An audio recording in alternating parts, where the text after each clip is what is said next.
अबे वो ये क्या था? क्या? वो रिकॉर्ड हो गया नहीं कर अब ये सुने क्या होना चाहिए पाकिस्तान के साथ? पाकिस्तान की माँ चाहिए। पाकिस्तान के मुख्तलिफ शहर लरज़ उठे। कॉन्ग्रेचुलेशन। तो कैसे हो किटकैट्स? आई होप अच्छी होगी। मैं भी अच्छी हूँ। कैसा लग रहा है? मई के महीने में दिवाली हो गई। भारत ने 25 मिनट के अंदर विद इन 25 मिनट्स दहशतगर्दों की कमर तोड़ दी है। और बदले में जवाबी कार्रवाई पाकिस्तान ने किससे की? फेक न्यूज से, अफवाहों से। प्यारे मार गिरे भारत के 21 एयरक्राफ्ट। क्या लंबी लंबी छोड़ रहा है यार ये। कल से आप लोग बहुत पूछ रहे थे किट्टू भाई फिजा खलीफा को दिखाओ, क्या हाल है उसका, रो रो कर तो मुरझा गई है, लेकिन उनकी आर्मी तो लड़ नहीं सकती। तो फिजा खलीफा को ये ड्यूटी दी है कि वो फेक न्यूज के जरिए युद्ध जारी रखे। अस्सलाम वालेकुम, मैं हूं डॉक्टर फिजा खान और मैं हूं पाकिस्तान। दुश्मन ने रात की तारीकी में एक ऑपरेशन का आगाज किया जिसका नाम इन्होंने रखा ऑपरेशन सिंदूर। और ये जो सिंदूर है ये जगह जगह हमने बिखेर दिया। हाँ, हीरा मंडी की पैदाइश तुझे क्या पता, सिंदूर की कीमत तुझे तो फैलता हुआ ही नजर आएगा हरामखोर। बिखरा हुआ सिंदूर अपना ही उठाते फिर किसी कचरे की तरह, जिस तरह हमारे यहाँ बल्दियाती इदारे कचरा उठाते हैं ना, इस तरह ये अपना सिंदूर बिखरा हुआ उठा रहे हैं। चुप साली, बकवास करती है हरामखोर। डूब मरने का मुकाम है तुम लोगों के लिए। कोई आलमी कवानीन होते हैं, कोई उसूल होते हैं जंग के भी। आबादी पे तुम लोग हमले कर रहे हो, बच्चों को शहीद कर रहे हो। शर्म से डूब मरने का तुम लोगों के लिए मुकाम है। कोई सेंस है इस बात की? अच्छा, दूसरी बात ये कि जो राफेल इन्होंने बड़ा राफेल राफेल राफेल कह रहे थे, हमने जो इनके तैयारे गिराए उनमें 3 राफेल भी शामिल हैं।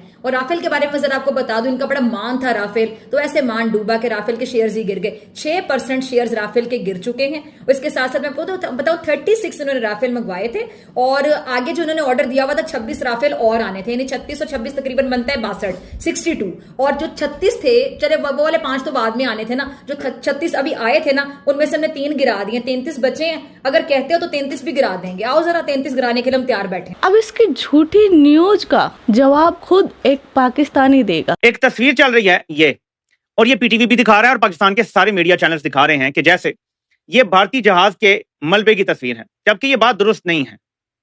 ये एक बहुत पुरानी तस्वीर है और ये मैं आपको दिखा देता हूं। ये 2021 का मिग 21 जो गिरा था, ये उसकी तस्वीर है। लेकिन ये पीटीवी समेत तमाम पाकिस्तान के चैनल्स ये बता रहे हैं कि ये है तस्वीर जो भारतीय जहाज गिराया है। ये इंपॉर्टेंट क्यों है कि हम करेक्ट खबरें दें, क्योंकि इसी से बयानिया बनता है। जंग के दौरान गलतफहमी भी हो सकती है और फिर आपकी तजलील भी होती है। इस वजह से हम वो तजलील नहीं होने देंगे और ना इनको बेवकूफों को करने देंगे। हम आपको सिर्फ कंफर्म रिपोर्ट देंगे। फॉर एग्जांपल, अब आप ये देखें, ये पीटीवी के ऑफिशियल अकाउंट से पोस्ट हो रहा है कि हमने राफेल जहाज या जो भी तैयारा है वो गिरा दिया है। अब ये जो तस्वीर है, आपने ये देख लिया, ये जहाज की तुम नजर आ रही है, लेकिन इसकी असलियत अब आपको दिखाता हूं। ये देखें, असल में ये तस्वीर 3 साल पुरानी है। ये आप देख सकते हैं, ये आप पीटीवी की देखें, वही जहाज की तुम नजर आ रही है। यही तस्वीर आप देखें ऊपर तो आपको नजर आएगा ये 3 साल पुरानी है।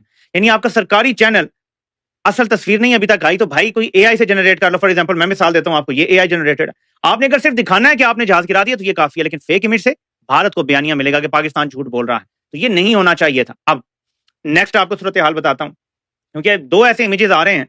एक आपने ये भी देखा होगा खबरों में, ये भी एक जहाज का इमेज है। ये भी 8 महीने कम से कम पुरानी है। ये 3 सितंबर 2024। आ गया स्वाद? वाह भाई वाह। आगे से बकवास करने से पहले फिजा खलीफा सोच लेना। वैसे तुमसे मुझे एक बात पूछनी है, कैसी रही कल की रात? नाइट वाज फैंटास्टिक है, स्लीपलेस नाइट। और इनका आर्मी चीफ इसकी गुफा में जाकर छुप गया है और ये आकर यहाँ पर सोशल मीडिया पर बोल बच्चन कर रही है, अपने आइटम बम से युद्ध लड़ रही है।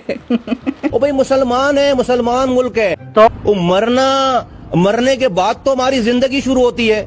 कोई सेंस है इस बात की? हाँ, हम गुनाहगार लोग हैं। लेकिन अगर जंग छिड़ जाती है तो यकीन कर लो कि अल्लाह ने जन्नत तलवारों के साए में रखी है। आए, आए, आए। अब इस पाकिस्तानी एक नेता और मौलाना को देखिए, जो जब तक हमने इनके ऊपर मिसाइली अटैक नहीं किए थे तब इनका जज्बा 7वें आसमान पर था और इनको बहुत जल्दी थी 72 गुरु के पास जाने की और जन्नत में जाने की, वो भी मोदी जी के हाथों से। हमारा ईमान अभी जो है वो उस काबिल नहीं है। हम जो है वो अपने उल्टे सीधे चक्करों में लगे हुए हैं। खुदा की कसम इतनी मगरूर कौम मैंने नहीं देखी जितनी मगरूर कौम हमारी। जब क्राइसिस आ जाए हमारे ऊपर तो अल्लाह ताला फिर ईमान भी उस लेवल का दे देगा ना। तो छोड़ें इस बात को। सारी इस दुनिया पे हमारा ये एतमाद ईमान है कि भाई हमें तो एक दिन मरना है, मरने के बाद अगर जो है वो नरेंद्र मोदी हमें जन्नत देता है तो इससे अच्छी और क्या बात होगी। अरे जरा बारी बारी से आने दो। दुश्मन से लड़ाई की कभी तमन्ना मत करो। आपको शर्म आनी चाहिए मौलाना साहब। तो भाई मुसलमानों को तो जन्नत में जाने का मेरा ख्याल है वैसे ही बहुत शौक है, तो हम जंग की तमन्ना नहीं रखते, लेकिन अगर मोदी को शौक है लड़ने का तो आजमा ले, तो इंशाल्लाह हम, ये तो शॉर्टकट रास्ता होगा हमारे लिए। अल जिहादु मुख्तसरु तरीक़िल जन्नह, जिहाद जन्नत में जाने का मुख्तसर तरीन शॉर्टकट रास्ता है। ओके।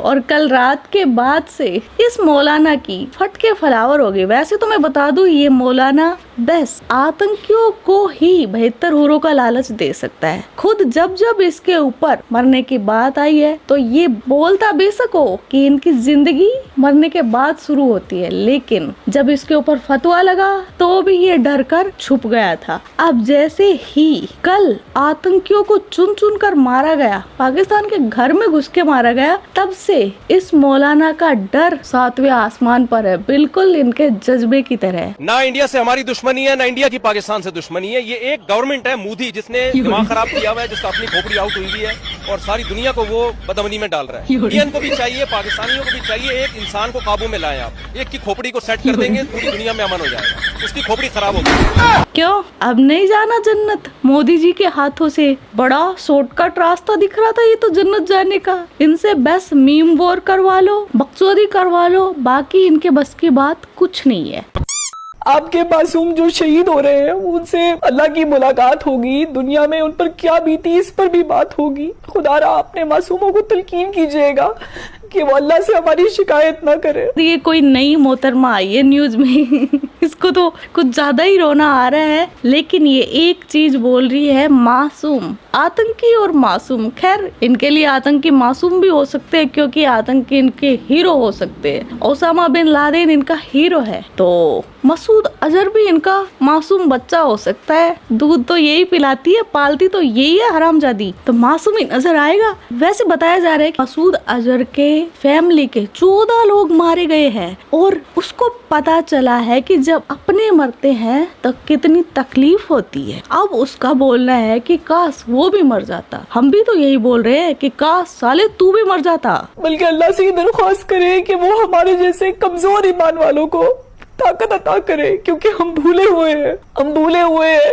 कि मनफत एक है। ये जो मोहतरमा मासूम बोल रही है इसका जवाब देंगे हमारे रक्षा मंत्री श्रीमान राजनाथ सिंह जी। मित्रों, हमने हनुमान जी के उस आदर्श का पालन किया है जो उन्होंने अशोक वाटिका उजाड़ते समय किया था।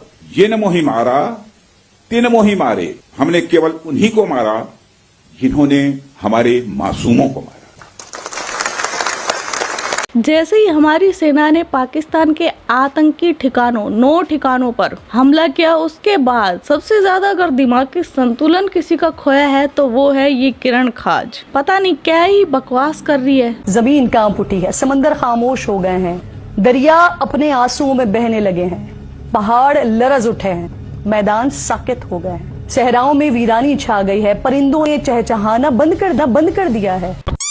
और ये ज्यादातर पाकिस्तानी न्यूज एंकर दावा करती है कि इनकी जो फौज नंबर 1 और इनकी जो ISI है वो भी नंबर 1। वो फौज जो दुनिया की नंबर 1 आर्मी है, शायद नीचे से, क्योंकि नंबर 1 से नीचे तो ये बात नहीं करते ना। ये न्यूज एंकर भी नंबर 1 होती है। तो इस लड़के का दुख दर्द पीड़ा सुनिए। पाकिस्तानी और इंडिया ने जंग शुरू कर दी है। अभी मेरे बहावलपुर सिटी के अंदर मौलाना मसूद अजहर साहब के जो है मदरसा है उसके ऊपर 4 मिसाइल दागे गए हैं। 4 मिसाइलों के साथ हमला किया गया है मौलाना मसूद अजहर साहब के मदरसे के ऊपर। हम अपनी अफवाज पाकिस्तान के साथ खड़े हैं, लेकिन मेरा सवाल है कि हमारी एजेंसीज कहाँ सोई हुई थी, हमारी अफवाज पाकिस्तान कहाँ सोई हुई थी जब ये हमला हुआ। मुजफ्फराबाद की भी खबर आ रही है कि मुजफ्फराबाद वाली साइड पे भी ये अटैक हुआ है, लेकिन सबसे पहले मेरे बहावलपुर सिटी के अंदर अटैक हुआ है। पाकिस्तान हिंदुस्तान की जंग में आप में से कितने लोग पाकिस्तान का साथ देंगे? हाथ खड़ा कर।